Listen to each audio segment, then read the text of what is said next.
So we're going to talk about the 80 series. What have I done to the 80 series? What am I planning to do to the 80 series? What has changed on the 80 series? For a while I had an alu-cab tent on there. The LT50, amazing tent. I would love to own one. I didn't own that tent. Really would love to own it. I recently did the back brakes, drum brakes. I did it myself. I learned how to do it. I've never done drum brakes before. I was so scared and nervous, but I wanted to understand the dynamics behind. The thing that put me off was all the springs and that. And I actually did it. And I'm super chuffed that the handbrake is on 3 clicks. The vehicle's braking amazing because my cylinder went in there and I did both sides. Gullwings is what we added to the vehicle. I don't know if you saw the video that I did about the Gullwings, but a very simple, quick video. There's not much else that I've done to the vehicle. I'm actually starting to enjoy the vehicle now. I haven't been fully overlanding far away with the vehicle, but what I do have is something I want to show you. So, I don't know if the camera is still tracking me. Let's just see if I'm back in focus. What I got is the Garmin InReach Mini.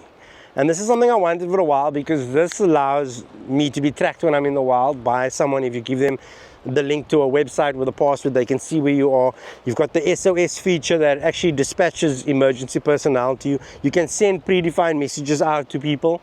You've got like 10 messages you can program. You can also send messages to say, there's 3 messages you're allowed in your predefined text that are free, and then the other messages with the package I'm on for $279 a month, I get 10 of those messages a month where I can say anything like I need fuel or I'm tired or whatever. But the predefined ones, the 3, I can send unlimited to up to 5 people, and it will say like, so I've programmed mine to say like I've just left, leaving now or whatever, and then the next one I've said arrive safely, and then the third one I said like just delayed but still safe, so that your people out there can know where you are at any given time and they can check on you, because you know there's a lot of areas that we travel that you're not going to get cell phone signal and you don't understand the value of something like this. And this pairs perfectly with my Garmin Overlander, and they actually work together. Let me see if I can grab that one at the cubbyhole quickly and show you. So these two, right, these two devices work together, that you're able, when they're on, the Bluetooth from here syncs to here and you're able to send the messages. I think you can actually alter the messages. I haven't tried that feature. So to have this with you, to know where you're driving at all times, whether it's the Tax for Africa apps loaded on here, all the other things, the Foursquare, all of that, and then also to be in constant satellite communication, because this uses Iridium satellites. So it's $279 a month. You can pause it at any time. It's not like you have to take it for 2 years or for 5 years or a year. So you take it and you pause it, and when you need it active again, you unpause it. So I think it's worthwhile, especially if you're traveling out there, especially with your kids, or even if you're away from your family. And it's not just for overlanding. If you were going to another city and you wanted your family to know you're on business, but they can see your movements, they can see you safe. This thing's got crazy battery life. It can lay in your cubbyhole for days, months, and still be switched on and be used. There is a new one out, but the new one's very pricey. This one I bought secondhand. So that is why I've got this one. I would have loved the new one. This was a gift from Off the Beaten Track for my 40th birthday. Love this thing. This is honestly a game changer. The programmability, the mapping. We've been able to use this thing to map for the app that's coming out now, that we can map everywhere we drive, record it, and then use those files and import them into our file structure for the app and be able to map our whole route or a whole trail. But yeah, back to the 80 series. Nothing much different in the vehicle. I think everything else is still the same. I've been really getting to know the vehicle a bit better now. And one thing that's amazing, and I'll say it again, and one of my reasons for moving over to the Toyota brand, is that I struggle for nothing with this vehicle. When I bought the brakes, I went to CBF in Deep River, closest brake specialist.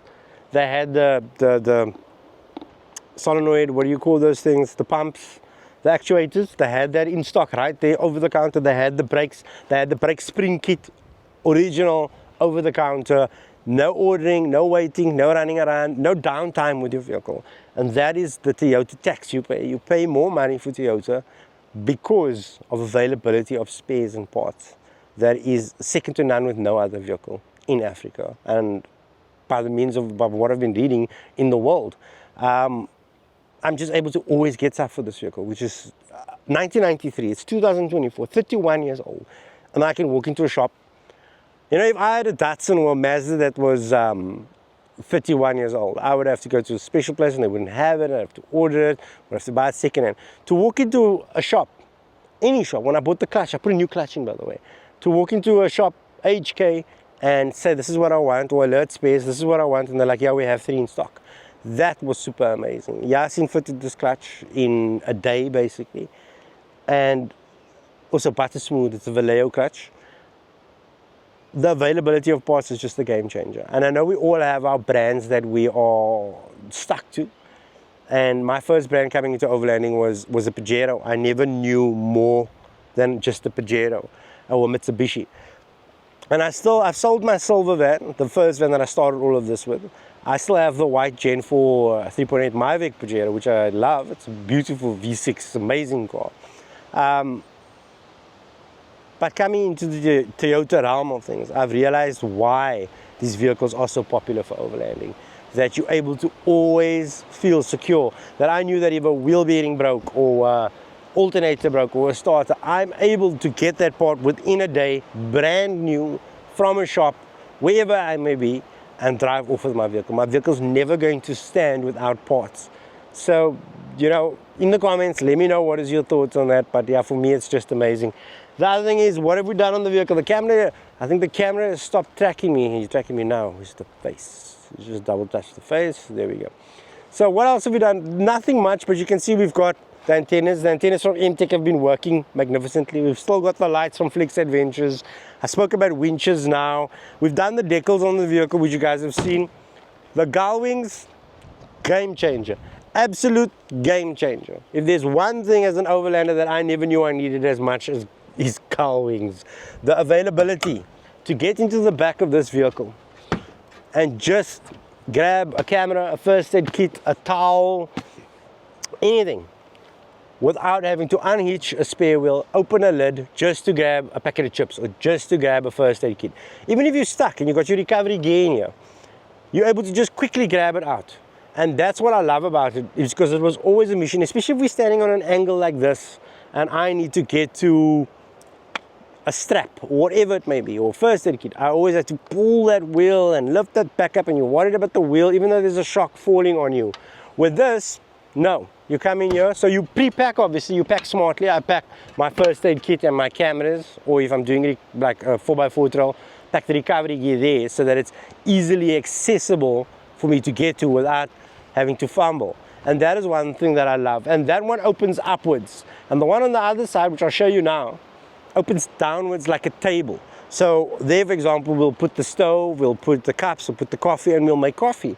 And the reason why, and the thought process, and I spoke to Dion Fenter from 4x4 Megaworld, who manufactures this, why they did that is because in most cases your fridge is on the driver's side, and that's in my case also. So even if it opened up, you can't really get into your fridge from there because your lids will open towards the passenger side, because when you're inside the vehicle you want to open like this, or you slide the fridge out. So they realized that it would be a waste to open it like that. They turned it into a table. So what I keep there is I keep my map book. I still use a big Tracks for Africa map book because there's still nothing better than print paper. I keep my Flexo Power solar panels there, and I keep my air jack, which lifts the vehicle up. The vehicle's very high, standard jack's not going to lift it in the bush. I love the air jack because you can use the air jack in sand, mud, stone, anything. It's not like a normal bottle jack and that you need a solid surface. You have to have a black block of wood. An air jack, a vehicle could literally be standing at any angle and you can lift it up, as opposed to with a normal jack. We had now Shando with his 80C, his back wheel came off and he was standing at such a bad angle that the vehicle fell literally on its butt at the back. And you wouldn't get a jack under there, but an air jack you can, because you can slide it underneath there. And you can connect your compressor or your exhaust. We used the compressor that day, and we lifted the whole vehicle up to fix the studs and get the wheel back. So I like that one side also because I can get quickly to that air jack. It was also something that I could never get easily to. So, and big plus to Gullwings is that it keeps your vehicle cool. It keeps the sun off your fridge, it keeps the sun off whatever you've got there at the back. People can't peering eyes see your camera equipment, look in the back. It's secure. And then you'll see they've added molly plates.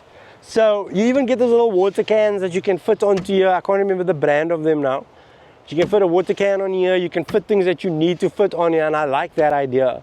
I'm actually going to speak to Dion about doing a similar molly plate on the inside, because my reasoning to that is I could attach like straps to it, a small first aid kit, a torch, whatever I just wanted to be on top, but not always used, but it must be there when I need it. I don't have to pre-pack it to the front. So a big shout out to 4x4 Mega World and Dion for the amazing service. I mean, I spoke to Jason and I was dealing with everybody in the workshops. It was a bit of R&D because they were building it. They're making it for 105s, 100 series, 80 series, and they're continually making it for more vehicles. They're busy R&Ding it now. And Desert is coming out with such amazing products, by the way. They're also doing their own line of tents. They're doing a lot of products that are cost effective. Also, Dion himself and his sons are big overlanders. Dion's favorite thing is wild camping. So this is again coming from, and I always think about bushwalker when I think about this. This is coming from someone that does overland and does camp and does do off-grid camping. So when these things are built, it's built with R&D and his expertise in being out in the wild. It's not something designed in a 3D CAD studio, but these people that made it never camp. So Dion is building these with the years and years of expertise in camping and overlanding and being out in the wild, and it's showing through in his products. If you look at his tents also, how well it's thought out for what you would need when you're up in a rooftop tent. So I'm very keen to see what they're also still going to be doing. Dion's actually going to be giving me a rack that goes in here.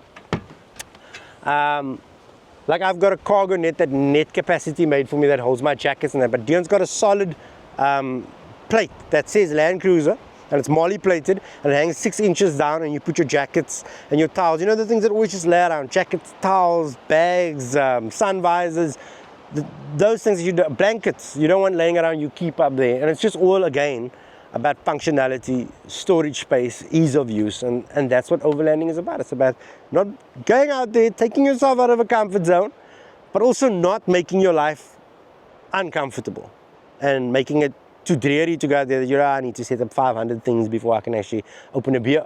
You want to know, I can set up 5 things and I'm going to open a beer. So rooftop tent, awning, fridge out, lights on, klar, done.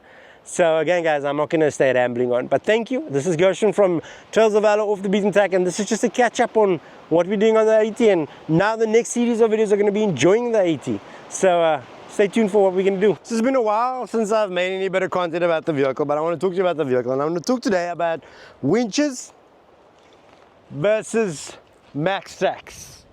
So there's a toss-up between the two. Which do you choose? Do you choose a winch or do you choose MAXTRAX? Well, they've both got their pros and their cons. And for me, I've been in a situation where both have been beneficial. So for example, if I'm always leading a convoy, I'm in front of a convoy, and you get to a place where you're in an area that's got only fynbos or little small shrubs, your winch is of actually no use to you, because you don't have a vehicle to anchor on, you don't have a tree to anchor onto, you've got nothing to actually just grip your vehicle to pull it forward.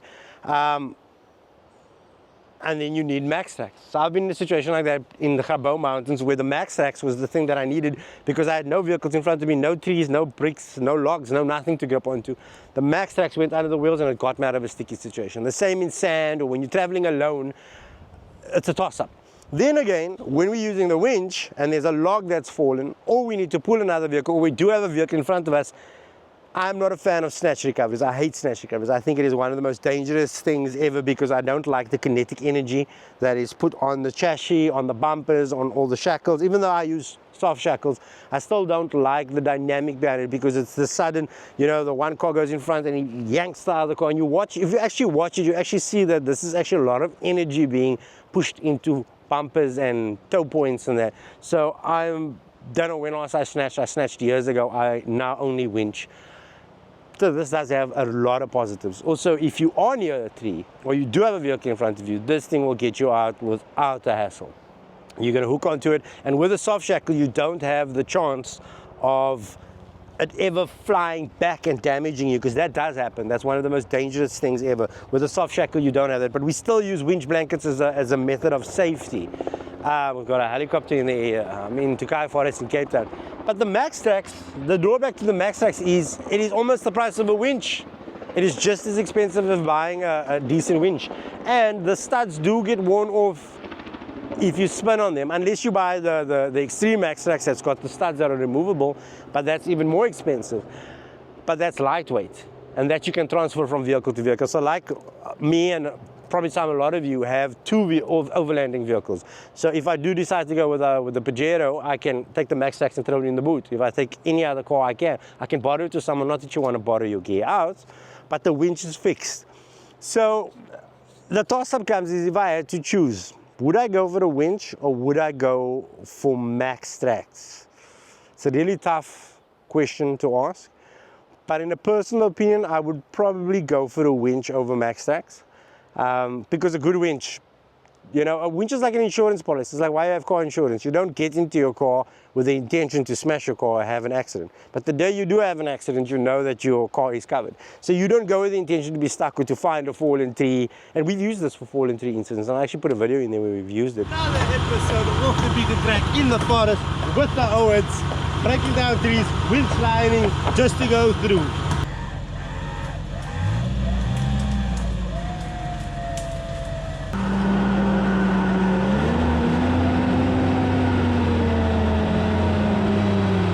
But when the moment does arise, this thing is going to get you out of a pickle so quickly. So quickly. It's able to pull vehicles on its side. You can even use it as a washing line if you want to have can close when you're camping. Don't ask, long story. But the MAXTRAX again, it's just such a toss-up. So you decide. Leave in the comments. Tell me what you think. What would be your ultimate choice? For me, as a paranoid person, I choose to run with both, because I never want to be in a situation like I was where this was of no use and then I needed that, or when that can't help me, then I've got this. So I try to run with both, but it's not very cost effective to run with both. You're looking at 15, 16,000 and another 10,000 up there is 25,000, and so you have to make a decision. And the reason why I'm such a fan of original MAXTRAX is because a lot of the other brands make them out of plastic, and when you put weight on them or pressure on them, they actually crack, or when they're in the sun, they actually fall prey to the UV rays. Where the MAXTRAX is actually rubber. That's like a weird compound of rubber and plastic if you feel it. That's why it can bend completely like this, and it can come back and it's palpable and you can create bridges with it. So again, tell me in the comments, what would you go for? What would be your choice? And I think I should do a video on the benefits of it and the drawbacks of it. Again, price, weight. This has got weight in the front of your vehicle. So once you put a steel, you have to put a steel bumper on it. You don't have to, but it's optimal. A lot of guys do it on their bumpers where they'll cut out on their standard bumpers and fit a winch with brackets. But if you, again, have to think about the drawbacks in terms of price. You put a winch on, you have to have a steel bumper. This is another good couple of thousand rands. Then you have to upgrade your front suspension. Like my terrain tamer front suspension now has got the ability to carry an extra 150 kilograms.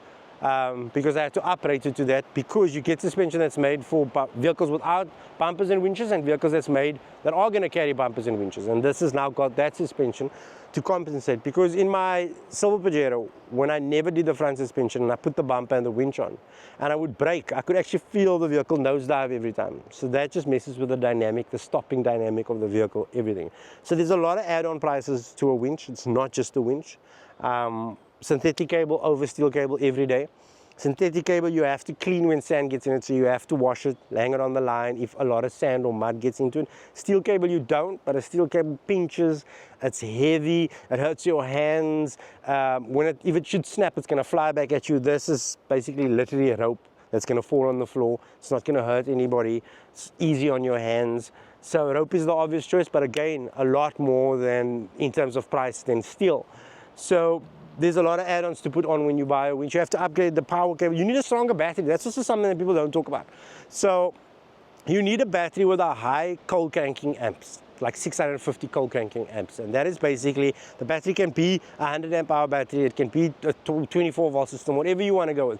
But the cold cranking amps is what they would like use in diesel. When a diesel vehicle starts on a cold crank, it uses so much amperage. So you'll see if you put a winch on a standard battery, you'll notice that as you're winching like properly, you'll notice your lights will suddenly switch off on your car radio will switch off, or the vehicle will drop in revs. So you have to put in a battery with a high, I've got a Daltec 100 amp hour, 650 cold crank amp battery with 25 mil cable going through here.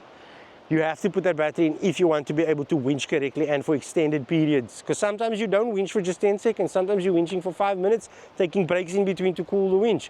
But with the MAXTRAX, again, there's no added purchase. You buy the MAXTRAX and you look after the MAXTRAX. But again, the susceptibility for the MAXTRAX to get damaged is far greater than the winch. The winch is going to last you forever. I service my winches every 6 months because of water ingress and water crossings, and it's not difficult to service. Companies like Warner, that they sell service kits, that's just the gaskets and the proper grease. And it's also good to know how your winch works. With the MAXTRAX, you can spin on them. I've got spin marks on there from Josh with his Ford Ranger. Josh, I hope you're watching this video. Josh, can you just talk us through this? So, sand is soft. Is it? Yeah. Tonight at Outtrack Park, we have Joshua stuck again. Josh spun on there one night at Outtrack Park, and it actually took away from the studs and it left black marks on it. And you'll say, yeah, you mustn't spin, you shouldn't spin, you shouldn't spin. But in a moment when you're putting your foot down, the wheels suddenly don't get traction and they spin. So you can damage those fairly quick and you have to replace them if they're completely smooth.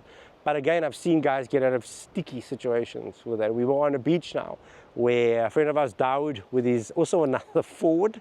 I don't know what it is with the Fords, but he's got a Ford Everest.